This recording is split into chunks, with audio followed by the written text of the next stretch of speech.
तो क्या कभी ऐसा हो सकता है कि किसी देश के लिए कोई एक साल इतना अहम बन जाए कि वो आने वाले दशकों की कहानी लिख दे? आज हम 2025 की बात करने वाले हैं। एक ऐसा साल जो भारत के लिए सिर्फ बदलाव का नहीं, बल्कि आने वाले एक नए आर्थिक युग की नींव रखने वाला साल साबित हुआ। और देखिए, द इकोनॉमिक टाइम्स का ये एक वाक्य पूरी तस्वीर को एकदम साफ कर देता है। इसे ऐसे समझिए कि ये सिर्फ कुछ नीतियां नहीं थीं, ये असल में एक बहुत बड़ी इमारत की नींव के पत्थर थे। तो चलिए इस नींव को एक एक करके समझते हैं। तो हुआ ये कि 2025 में भारत एक बहुत ही दिलचस्प मोड़ पर था। एक तरफ थी दुनिया भर की आर्थिक चुनौतियां और दूसरी तरफ थे भारत के अपने बड़े बड़े घरेलू लक्ष्य। अब सवाल ये था कि इन दोनों के बीच संतुलन कैसे बनाया जाए। चलिए थोड़ा और गहराई में चलते हैं। देखिए, उस समय दुनिया का माहौल ठीक नहीं था। ट्रेड वॉर्स चल रहे थे, इन्वेस्टर्स पैसा लगाने से हिचक रहे थे और सप्लाई चेन पूरी तरह से बिखरी हुई थी। लेकिन इस उथल-पुथल के बीच भारत ने रुकने की बजाय एक बहुत ही साहसिक कदम उठाया। उसने बड़े कानूनी सुधार किए, प्रक्रियाओं को आसान बनाया और एक मजबूत राजनीतिक इच्छा शक्ति दिखाई। मतलब ये डिफेंसिव नहीं, बल्कि एक अटैकिंग स्ट्रैटेजी थी। तो सवाल ये उठता है कि इतनी मजबूत नींव बनाने की शुरुआत आखिर होती कहाँ से है? अंदर से।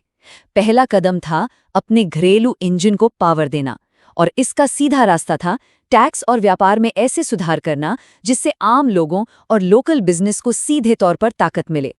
शायद सबसे बड़ा और सबसे साहसी कदम था जीएसटी में किया गया ये क्रांतिकारी बदलाव। पहले के कई टैक्स स्लैब्स के जटिल जाल को हटाकर मोटे तौर पर सिर्फ 2 स्लैब लाए गए, 5% और 18%। जानते इसका असर क्या हुआ? इसका सीधा असर खपत पर पड़ा और बाजार में मानो एक नई जान आ गई। अब सिर्फ जीएसटी ही नहीं, इसके साथ साथ इनकम टैक्स में भी एक बहुत बड़ा बदलाव किया गया।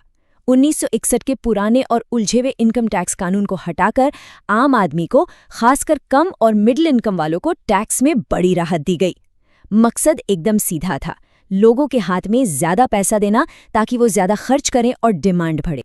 और अब आते हैं एक नंबर पर, 500 करोड़ रुपए। पहली नजर में ये शायद बस एक आंकड़ा लगे, लेकिन छोटे बिजनेस के लिए ये एक गेम चेंजर था। ये मीडियम एंटरप्राइज कहलाने के लिए टर्नओवर की नई लिमिट थी, जो पहले से 2 गुनी थी।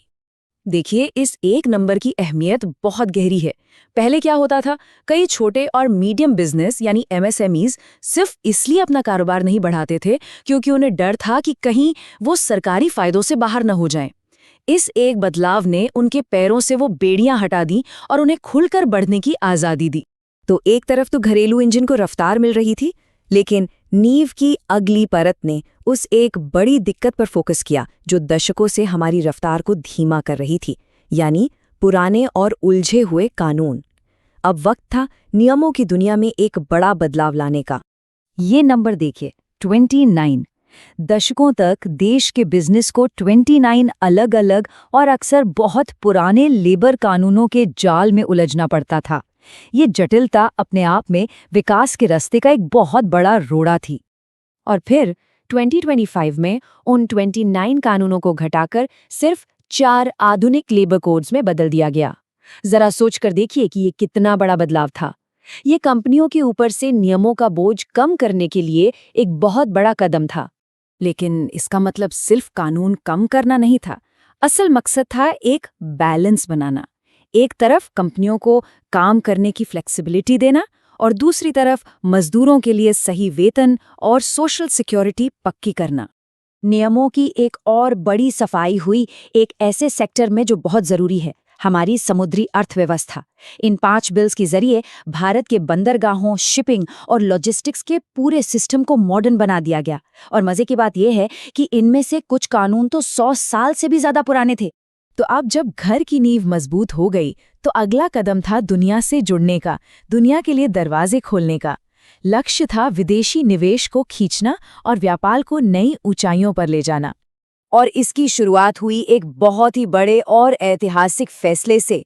इंश्योरेंस सेक्टर में 100% विदेशी निवेश यानी एफडीआई को मंजूरी दे दी गई। ये सिर्फ एक नियम में बदलाव नहीं था, ये पूरी दुनिया के इन्वेस्टर्स को एक सीधा मैसेज था कि भारत बड़े निवेश के लिए तैयार है। फिर आया शांति एक्ट, एक और जबरदस्त सुधार, इसने 2010 के एक पुराने रिस्ट्रिक्टिव कानून को पूरी तरह बदल दिया और भारत के न्यूक्लियर एनर्जी सेक्टर को ग्लोबल ट्रेड, टेक्नोलॉजी और प्राइवेट इन्वेस्टमेंट के लिए खोल दिया। ये एक ऐसा कदम था जो क्लीन एनर्जी की तरफ बढ़ती दुनिया में बहुत मायने रखता था। ट्रेड के मोर्चे पर भी एक साथ कई काम किए गए। एक तरफ तो ब्रिटेन और न्यूजीलैंड जैसे देशों के साथ नए ट्रेड डील्स पर तेजी से काम हुआ, वहीं दूसरी तरफ देश के अंदर क्वालिटी कंट्रोल जैसे नियमों को सुधारा गया ताकि भारत दुनिया के लिए एक ज्यादा भरोसेमंद और कॉम्पिटिटिव ट्रेडिंग पार्टनर बन सके। तो ठीक है, हमने ये सारे बिल्डिंग ब्लॉक्स देख लिए, टैक्स में सुधार, कानूनों का सरलीकरण और ग्लोबल ट्रेड। लेकिन सवाल यह है कि इन सबको जोड़कर बनाना क्या था? ये नींव आखिर किस विशाल इमारत के लिए रखी जा रही थी? और यहाँ हमें मिलता है वो पूरा रोड मैप। 2025 के ये सुधार सिर्फ एक साल की कहानी नहीं थे, बल्कि ये एक दशक लंबे आर्थिक बदलाव का लॉन्च पैड थे। प्लान ये था कि 2030 के दशक की शुरुआत तक भारत एक पूरी तरह से बदली हुई अर्थव्यवस्था के तौर पर उभरे। तो इस पूरी कहानी का निचोड़ क्या है? यही कि ये सुधार अलग अलग टुकड़ों में नहीं थे, ये सब आपस में जुड़े हुए थे, एक दूसरे को ताकत दे रहे थे ताकि एक ऐसी मजबूत नींव तैयार हो जिस पर एक ज्यादा फुर्तीली, लचीली और ग्लोबल लेवल पर टक्कर देने वाली इकोनॉमी खड़ी की जा सके। तो नींव तो तैयार है, पर अब असली सवाल ये है कि भारत इस पर कैसा शानदार सुपरस्ट्रक्चर खड़ा करेगा।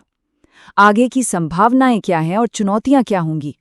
ये एक ऐसी कहानी है जिसका अगला अध्याय देखना बहुत दिलचस्प होगा।